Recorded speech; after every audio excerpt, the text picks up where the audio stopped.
Hello everyone, ট্রান্সলেশনের আরও একটা নতুন ক্লাসে সকলকে স্বাগত। যারা প্রথম থেকে ক্লাস দেখছো, কোনো রকম স্কিপ না করে ক্লাসটি দেখতে থাকো, তাহলে কোনো রকম ইনফরমেশন তোমাদের মিস হবে না। আর অনেকে আছো যারা ক্লাস করছো না বা ভাবছো যে পিএসসি ক্লার্কশিপ বা মিসলেনিয়াসের যে মেন পরীক্ষা কবে হবে ঠিক নেই, কিন্তু সেটা ভেবে লাভ নেই, কারণ প্রিপারেশান কিন্তু তোমাদের রাখতেই হবে। আর যাতে পরীক্ষার ডেট অ্যানাউন্স করার সাথে সাথে তোমরা নিজেদের বেস্ট দিতে পারো এবং এক্সামটা ক্র্যাক করতে পারো, অর্থাৎ পার্ট 2 কোয়ালিফাই করতে পারো। তো চলো আমরা প্রথম প্যাসেজ যে লাইনটি রয়েছে সেটি দেখব। প্রথমে আছে যে দলাই লামা হচ্ছেন একজন সাধারণ পরিবারের ছেলে। তো এখানে সিম্পল প্রেজেন্ট টেন্সে লেখা হবে, কারণ এখানে স্বাভাবিকভাবে একটা উক্তি রাখা হচ্ছে যে দলাই লামা হচ্ছেন একজন সাধারণ পরিবারের ছেলে। তো এটাকে আমরা কিভাবে লিখব? আমরা এটাকে সিম্পল প্রেজেন্ট টেন্সে লিখব। তাহলে এটাকে আমরা ঠিক এইভাবে লিখতে পারি যে Dalai Lama comes of an ordinary family. Dalai Lama, তো সাবজেক্ট এখানে দলাই লামা, আর কামস অফ মানে একজন সাধারণ পরিবার থেকে এসেছে। তো এটা আমরা ভার্ব অন রেখেছি, আর এখানে কামস ব্যবহার করা হয়েছে কারণ এখানে দলাই লামা হচ্ছে থার্ড পারসন কি সিঙ্গুলার নাম্বার, সেই কারণে কিন্তু আমরা ভার্বের অন অর্থাৎ কামের সাথে আমরা এস যুক্ত করেছি। যেহেতু থার্ড পারসন সিঙ্গুলার নাম্বার হলে আমরা ভার্বের সাথে এস বাই এস যুক্ত করি। আর comes of an ordinary family, একটা সাধারণ পরিবার থেকে তিনি এসছেন, এটা হচ্ছে রিমেইনিং। আর এখানে আমি বলে রাখা ভালো যে দলাই লামা হচ্ছে the highest spiritual leader of the Buddhism বা তিবেতান বুদ্ধিজম বলতে পারি আমরা, অর্থাৎ তিব্বতীয় যে বুদ্ধিজম রয়েছে এবং সেখানে হচ্ছে হায়েস্ট স্পিরিচুয়াল লিডার। কি হায়েস্ট স্পিরিচুয়াল লিডার হচ্ছেন দলাই লামা, অর্থাৎ ধর্মীয় গুরু বলা হয় স্পিরিচুয়াল লিডার। আর এখানে আমরা দেখব যে অর্ডিনারি ফ্যামিলি, অর্থাৎ তিনি একটা সাধারণ পরিবার থেকে এসেছিলেন, বা আমরা বলতে পারি কামস অফ অ্যান কি জেনারেল ফ্যামিলিও বলতে পারি আমরা, একটা সাধারণ পরিবার থেকে বা একটা কমন ফ্যামিলি থেকে এসেছিলেন, সাধারণ পরিবার, বা আমরা একটা সিম্পলও বলতে পারি কি সিম্পল ফ্যামিলি বা নর্মাল ফ্যামিলি। তো যেটা তোমাদের ইচ্ছা হবে, যেটা তোমাদের মনে থাকবে সেটা দিয়ে তোমরা লিখতে পারো। আর এই এক্সট্রা ওয়ার্ড আমি যখনই লেখাবো তখনই তোমরা লিখে নেবে। আর Dalai Lama comes of an ordinary family, অর্থাৎ কামস কোথা থেকে এসেছিলেন? একটা সাধারণ পরিবারের থেকে বা সাধারণ পরিবারের ছেলে। বা আমরা এটাকে এইভাবেও লিখতে পারি যে ইমার্জেস কি দলাই লামা ইমার্জেস অর্থাৎ আবির্ভূত হয়েছিলেন কি ফ্রম অ্যান অর্ডিনারি ফ্যামিলি, বা দলাই লামা অ্যারাইজেস বা আমরা অ্যাপিয়ার্সও বলতে পারি, অর্থাৎ আবির্ভূত হয়েছিলেন appears in an ordinary family, একটা সাধারণ পরিবারে তিনি আবির্ভূত হয়েছিলেন বা একটা সাধারণ পরিবার থেকে তিনি উঠে এসেছিলেন। তো আমরা এই সেন্টেন্সটাকে ঠিক এইভাবেই আমরা লিখতে পারবো। আর যত গ্রামাটিক্যাল যে টার্মস বা ওয়ার্ডস বা সিনোনিমস লেখাবো সেগুলো তোমরা কিন্তু সঙ্গে সঙ্গে লিখে নেবে, কারণ এগুলোই কিন্তু তোমাদের ট্রান্সলেশনের গতি আনবে। তো চলো আমরা পরের বাক্যটি লক্ষ্য করি। পরের বাক্যটি আছে যে উনি যখন খুব ছোট ছিলেন অর্থাৎ দলাই লামা, ওর বাবা মা ওকে বৌদ্ধ মঠে দিয়ে দেন। তো এটা কিন্তু আমরা দুটো সেন্টেন্সকে কমা দিয়ে যুক্ত করতে দেখেছি, এবং এই দুটো সেন্টেন্সকে আমরা কমপ্লেক্স সেন্টেন্সে লিখব। এবং এখানে আমরা কি সিম্পল পাস্ট টেন্সে দেখতে পাচ্ছি, সিম্পল পাস্ট টেন্সে ছিলেন থেকে আমরা বুঝতে পারছি, আর দিয়ে দেন অর্থাৎ দিয়ে দিয়েছিলেন। তো চলো আমরা সেইভাবে লিখব। তো আমরা দেখতে পাবো এখানে কি আছে। তো এখানে প্রথম যে সেন্টেন্স আছে উনি খুব ছোট ছিলেন। তাহলে when he was very young, যখন তিনি খুব ছোট ছিলেন। ওয়েন হি ওয়াজ অর্থাৎ এখানে হি হচ্ছে সাবজেক্ট আর ওয়াজ হচ্ছে ছিলেন। তো এটা আমরা অক্সিলারি ভার্ব অর্থাৎ পাস্টের যে অক্সিলারি ভার্ব হয় ওয়াজ সেটা বসিয়েছি। When he was very young, যখন তিনি খুব ছোট ছিলেন। হিজ প্যারেন্টস, তার বাবা মা অর্থাৎ ওর বাবা মা বলা হচ্ছে এখানে। হিজ প্যারেন্টস গিফটেড, তাকে কি করেছিলেন? প্রদান করেছিলেন বা দিয়ে দেন। হিম, তাকে দিয়ে দিয়েছিলেন। তাহলে হিজ প্যারেন্টস এখানে আবার সাবজেক্ট ও প্লুরাল হচ্ছে, আর এখানে V2 হচ্ছে গিফটেড, দিয়ে দিয়েছিলেন। হিম, তাকে দিয়ে দিয়েছিলেন অবজেক্ট। এবং টু এ বুদ্ধিস্ট মনস্টারি, একটা বুদ্ধিস্ট মনস্টারি বা একটা বৌদ্ধ মঠে তাকে প্রদান করেছিলেন। বা এখানে আমরা এটা রিমেনিংয়ের মধ্যে রাখবো। তো দুটো সেন্টেন্সকে আমরা এখানে কমার মাধ্যমে যুক্ত করেছি এবং হোয়েন দিয়ে কিন্তু কমপ্লেক্স সেন্টেন্স আমরা শুরু করেছি। যখন উনি খুব ছোট ছিলেন আমরা কিন্তু এইভাবেই লিখব। আর এখানে আমরা দেখব যে এখানে আমরা হি ওয়াজ ভেরি ইয়াং, বা আমরা বলতে পারি হোয়েন হি ওয়াজ ভেরি লিটলও বলতে পারি। কি when he was very little, যখন তিনি খুব ছোট ছিলেন, বা when he was very youthful, অর্থাৎ তিনি যখন খুব যুবক ছিলেন বা ছোট ছিলেন। হিজ প্যারেন্টস গিফটেড অর্থাৎ প্রদান করেছিলেন, বা এটাকে আমরা কি বলতে পারি, এটাকে আমরা প্রেজেন্টেডও বলতে পারি। কি প্রেজেন্টেড, তাকে উপস্থাপনা করেছিলেন বা তাকে প্রদান করেছিলেন, বা প্যাট্রোনাইজড, তাকে পৃষ্ঠপোষকতায় নিয়ে এসেছিলেন। কি কাদের পৃষ্ঠপোষকতায়? একটা মঠের পৃষ্ঠপোষকতায় নিয়ে এসেছিলেন তাকে, প্যাট্রোনাইজড হিম। তো আমরা কিন্তু এই এক্সট্রা ওয়ার্ডগুলো লিখে নেব এবং এভাবেও কিন্তু আমরা লিখতে পারি। আর আমরা মনস্টারি মানে কি জানি? আমরা মনস্টারি মানে মঠ জানি, বা এটাকে আমরা কিন্তু আশ্রমও বলতে পারি। কি আশ্রম, বা এটাকে আমরা কি অ্যাজিলামও বলতে পারি, অ্যাজিলাম, বা এটাকে আমরা কিন্তু অ্যাবিও বলতে পারি, অ্যাবি, বা এটাকে আমরা কিন্তু হারমিটেজও বলতে পারি। কি হারমিটেজ। অর্থাৎ এই সব ওয়ার্ডগুলির মানে হচ্ছে কি মঠ। তোমরা এই সমস্ত এক্সট্রা ওয়ার্ড লিখে নেবে, কারণ এই সমস্ত ওয়ার্ডগুলো খুবই ইম্পর্টেন্ট এবং তোমাদের পরবর্তীতে দেখবে ট্রান্সলেশনের ক্ষেত্রে খুব কাজে আসবে। তো চলো আমরা পরের বাক্যটি লক্ষ্য করি। পরের বাক্যটি আছে, ও দেশে একটা নিয়ম, বা সেই দেশে একটা নিয়ম, কি নিয়ম ছিল বা নিয়ম আছে বলতে পারি আমরা, বাড়ির একটি ছেলেকে মঠে দান করা হয় যাতে যাতে ছেলেটি সত্যিকারের একজন জ্ঞানী ও নিষ্ঠাবান বৌদ্ধ সন্ন্যাসী হতে পারে। তো আমরা এই বাক্যটিকে যদিও দেখতে পাচ্ছি যথেষ্ট বড়, কিন্তু ঘাবড়ানোর কোনো কারণ নেই। এটাকে আমরা ছোট্ট ছোট্ট অংশে ভেঙে ভেঙে লিখব। কীভাবে লিখব? প্রথমে আমরা এইভাবে লিখব যে ও দেশে একটা নিয়ম আছে। তো আমরা এইভাবে শুরু করব যে ও দেশে একটা নিয়ম আছে। তো দেয়ার ইজ এ কনভেনশন, অর্থাৎ প্রচলিত নিয়ম, যেটা আমরা প্রচলিত কি নিয়ম, বা এটাকে আমরা রীতিও বলতে পারি। রীতি আছে, প্রচলিত রীতি আছে। তাহলে there is a convention in their country, অর্থাৎ তাদের দেশে বা ওই দেশে কি একটা প্রচলিত নিয়ম আছে, তাদের দেশে একটা প্রচলিত নিয়ম আছে। কি অন অফ দ্য বয়েস অফ এ ফ্যামিলি, আচ্ছা, এখানে দেয়ার ইজ কেন শুরু করলাম? কারণ কোনো অব্যক্তিগত বা ইমপার্সোনাল, অর্থাৎ অব্যক্তিগত যখন বোঝায় তখন কিন্তু আমরা ইন্ট্রোডাক্টরি দেয়ার দিয়ে শুরু করি। আর there is a convention in their country, তাদের দেশে একটা প্রচলিত রীতি আছে। কি অন অফ দ্য বয়েস, অর্থাৎ ছেলেদের মধ্যে একজনকে, তো এটা কিন্তু সাবজেক্ট, ছেলেদের মধ্যে একজনকে, কি অন অফ দ্য বয়েস অফ এ ফ্যামিলি, একটা ফ্যামিলির একজন ছেলেকে ইজ গিফটেড। তো অন অফ দ্য বয়েস যখন এরকম থাকে তখন কিন্তু সাবজেক্ট কী হয়? সাবজেক্ট, অর্থাৎ এখানে কিন্তু সাবজেক্ট হচ্ছে সিঙ্গুলার হিসেবে ধরা হয়। ইজ গিফটেড প্রদান করা হয়, যেটাকে আমি বলেছি প্যাট্রোনাইজড বা প্রেজেন্টেডও বলা হয়, টু দ্য রিলিজিয়াস অর্ডার, অর্থাৎ যে ধর্মীয় সম্প্রদায় সেখানে তাকে প্রদান করা হয়, সো দ্যাট যাতে হি মে গ্রো আপ, সে বড় হয়ে উঠতে পারে, ইনটু এ ওয়াইসেজ, একজন জ্ঞানী সন্ন্যাসীতে, and a devout Buddhist monk, এবং একজন নিষ্ঠাবান বা ধার্মিক বৌদ্ধ সন্ন্যাসী পরিণত হতে পারে।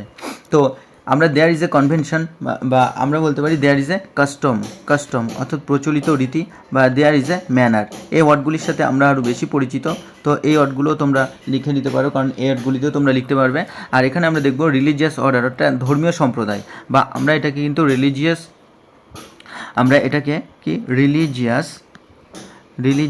আমরা এটাকে কাস্টও বলতে পারি, একটা ধর্মীয় সম্প্রদায়, বা আমরা এটাকে কি রিলিজিয়াস সেক্টসও বলতে পারি, রিলিজিয়াস সেক্ট, বা আমরা এটাকে কিন্তু রিলিজিয়াস ক্লাসও বলতে পারি। কি রিলিজিয়াস ক্লাস, একটা ধর্মীয় সম্প্রদায়ের কাছে, একটা ধর্মীয় শ্রেণীর কাছে কিন্তু তাদেরকে প্রদান করা হয়। আর এখানে আমরা কি grow up, so that he may grow up, সে বড় হয়ে উঠতে পারে বা সে সেখানে বেড়ে উঠতে পারে, বা এটাকে আমরা ডেভেলপও বলতে পারি। অর্থাৎ সেখানে তার পরিবর্তন ঘটে বা সেখানে তার বিকাশ ঘটে আর কি বলতে পারি, বা আমরা এটাকে রিভিল্ডও বলতে পারি। রিভিল্ড, সেখানে সে বিকশিত হয় বা সেখানে সে বড় হয়ে ওঠে বা পরিস্ফুট হয়।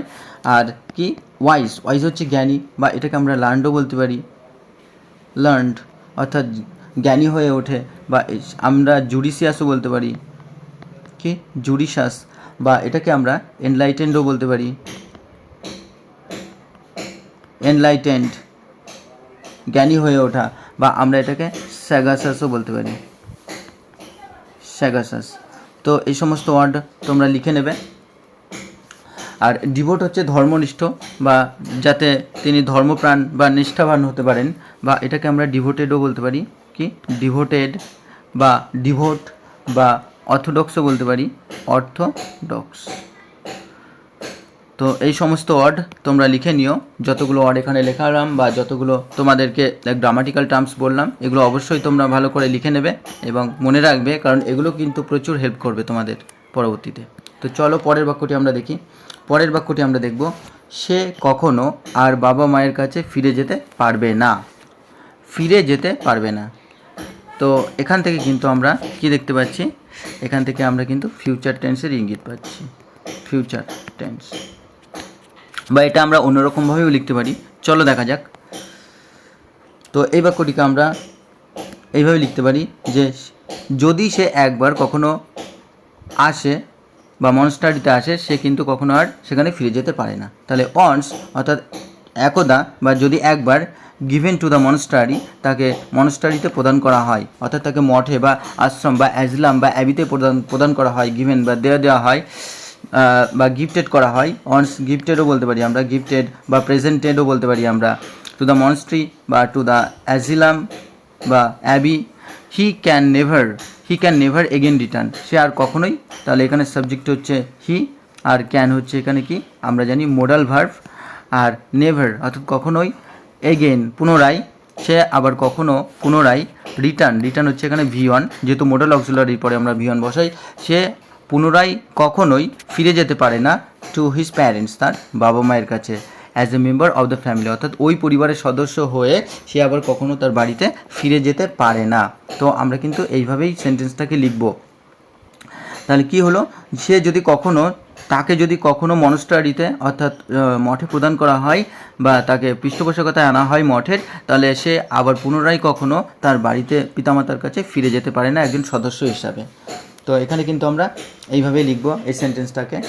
আর আমরা এখানে মঙ্ক বা আমরা এখানে এখানে মনস্টারিকে আমরা আগে বলেছি, এখানে অ্যাজলাম হবে, অ্যাবি হবে, আর বা আশ্রমও লিখতে পারি, আর গিফটেড, প্রেজেন্টেড বা প্যাট্রোনাইজডও আমরা এখানে কিন্তু বলতে পারি। তো চলো আমরা পরের বাক্যটি লক্ষ্য করি। আর এখানে রিটার্ন বা আমরা এটাকে কি গো ব্যাকও বলতে পারি, অর্থাৎ ফিরে যাওয়া, go back to his parents, তার পিতামাতার কাছে ফিরে যেতে পারে না। তো চলো আমরা পরের বাক্যটি লক্ষ্য করি। পরের বাক্যটি আছে, জীবনে কখনো বিয়ে করতে পারবে না।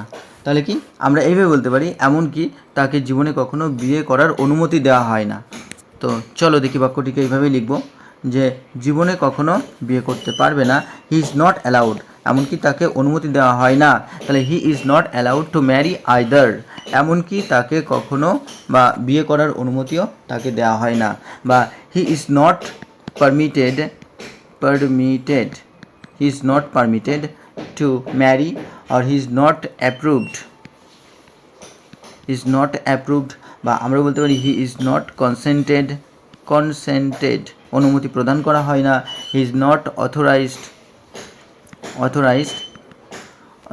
তোমরা এই সমস্ত ওয়ার্ডগুলি দিয়েও কিন্তু এই সেন্টেন্সটাকে লিখতে পারবে। তাহলে he is not allowed, or he is not permitted, he is not approved, he is not consented, বা he is not authorised to marry, অর্থাৎ বিবাহ করতে, বা টু ওয়েড বিয়ে করতে, আর টু গেট ম্যারিডও বলতে পারি আমরা, গেট ম্যারিড অর্থাৎ বিবাহিত হতে তাকে অনুমতি দেওয়া হয় না। আইদার বলতে এখানে কি তাছাড়া, বা আমরা এটাকে আইদার পরিবর্তে আমরা এটাকে বিসাইডসও লিখতে পারি, তাছাড়া কি বিসাইডস, বা আমরা এটাকে মোর ওভারও বলতে পারি, কি মোর ওভার, তাছাড়া। তো যেটা তোমাদের সুবিধা হবে সেইভাবে তোমরা লিখে নিও। আর এই ওয়ার্ডগুলো কিন্তু ভেরি ভেরি ইম্পর্টেন্ট, আর গ্রামাটিক্যাল টার্মগুলো তোমরা মনে রেখে দিও। তো চলো আমরা পরের বাক্যটি দেখি। অর্থাৎ সে সারা জীবন মঠেই কাটিয়ে দেয়, এই বাক্যটিকে আমরা কীভাবে লিখব চলো দেখা যাক। তাহলে অর্থাৎ ইনফ্যাক্ট, অর্থাৎ বলতে এখানে প্রকৃতপক্ষে বোঝাচ্ছে, কি প্রকৃতপক্ষে। তাহলে কি সাবজেক্ট হচ্ছে হি হ্যাজ টু স্পেন্ড, কাটাতে হয় বা কাটাতে হবে, তো তাকে সারা জীবন মঠেই কাটিয়ে দিতে হবে। তো হ্যাজ টু বা হ্যাভ টু কখন ব্যবহার করা হয় এবং ভার্বের 1 নম্বর ফর্মের সাথে, যখন ভবিষ্যতে কোনো কাজ করতে হবে বোঝায়, তখন কিন্তু হ্যাজ টু বা হ্যাভ টু এর ব্যবহার করতে হয় এবং তারপরে ভার্বের 1 নম্বর ফর্ম বসে। তাহলে ইনফ্যাক্ট বা আমরা বলতে পারি অ্যাকচুয়ালি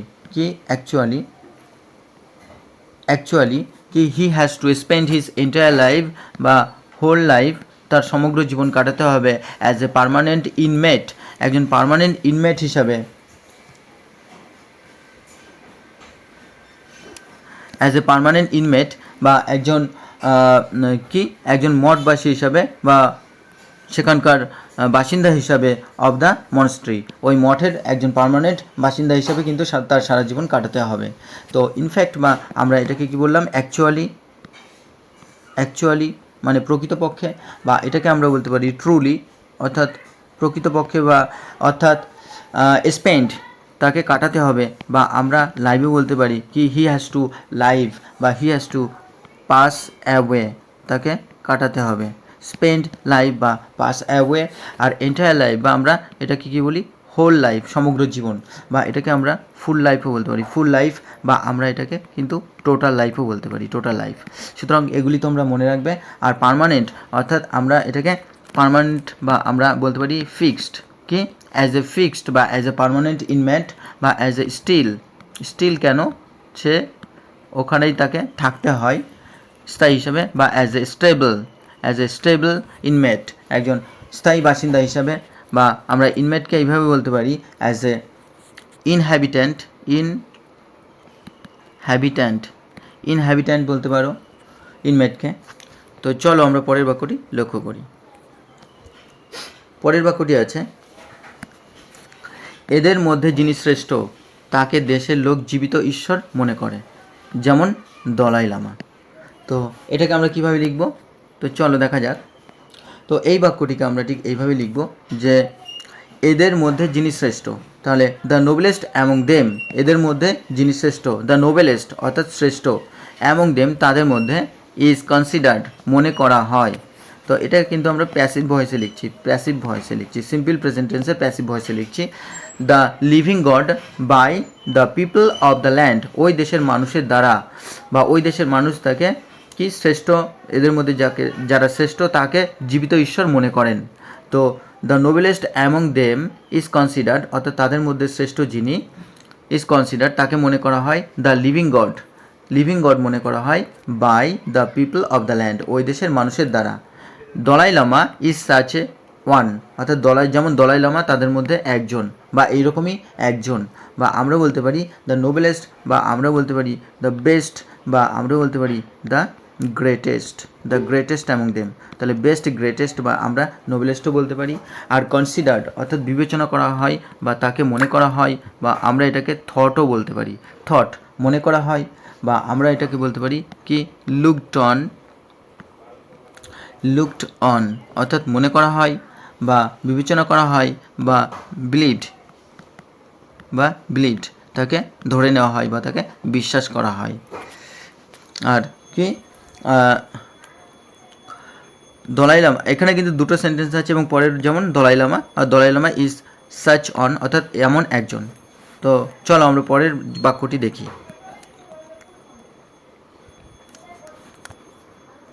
পরের বাক্যটি আছে কি, উনি যখন লামা হয়েছিলেন তখন ছেলেবেলা থেকেই তাকে জীবিত ঈশ্বর মনে করা হতো। তাহলে তিনি এতটাই নোবেল ছিলেন যে যখন ছোটোবেলা থেকে তিনি লামা হয়েছিলেন তখন থেকে তাকে এরকমটা মনে করা হতো। তো চলো আমরা এটা কিভাবে লিখবো দেখা যাক। তাহলে ওয়েন হি বিকেম এ লামা, যখন তিনি একজন লামা হয়েছিলেন কি তখন, তো এটাকে কিন্তু আমরা কমপ্লেক্স সেন্টেন্সে লিখছি, হোয়েন হি বিকেম এ লামা, যখন তিনি একজন লামা হয়েছিলেন। তো এটার আমরা এটা লিখেছি সাবজেক্ট V2 এবং অবজেক্ট রয়েছে লামা। তখন ছেলেবেলা থেকেই শি ওয়াজ কনসিডার্ড, তাকে তখন থেকেই মনে করা হতো বা বিবেচনা করা হতো দ্য লিভিং গড অর্থাৎ জীবিত ঈশ্বর মনে করা হতো, ইভেন ফ্রম হিজ বয়হুড এমনকি তার ছোটোবেলা থেকে, তার শৈশব থেকেই, বা তার আমরা বলতে পারি তার ইনফ্যান্সি অর্থাৎ ফ্রম হিজ ইনফ্যান্সি হবে, তার ছোটোবেলা থেকে বা তার শৈশব থেকে, বা ফ্রম হিজ ইউথ বলতে পারি, বা ফ্রম হিজ অ্যাডোলেসেন্সও বলতে পারি, কি অ্যাডোলেসেন্স। অ্যাডোলেসেন্স, তার শৈশব থেকে তাকে কি মনে করা হতো, তাকে একজন জীবিত ঈশ্বর মনে করা হতো। তাহলে when he became A Lama he was considered the living god, তাকে জীবিত ঈশ্বর মনে করা হতো ইভেন ফ্রম হিজ বয়হুড বা ইনফ্যান্সি বা ইউথ বা অ্যাডোলেসেন্স। তো বন্ধুরা, এই ছিল আজকের একটি very important Bengali to English translation. যারা চ্যানেলে প্রথম তারা অবশ্যই সাবস্ক্রাইব করে পাশে থাকা বেল আইকনটি প্রেস করে রেখো, এবং যারা প্রতিনিয়ত ক্লাস দেখো তাদেরকে অসংখ্য ধন্যবাদ। তোমরা এইভাবে পাশে থাকো, আশা করছি তোমাদের পরীক্ষার জন্য যে ট্রান্সলেশন সেগুলো কমন দিয়ে ছাড়বো, এবং বেশি করে প্র্যাকটিস করতে থাকো যাতে তোমাদের ট্রান্সলেশনে নিজেদের মধ্যে কনফিডেন্স আসে। তো ধন্যবাদ, চলো দেখা হচ্ছে পরবর্তী ক্লাসে, আজ এই পর্যন্তই।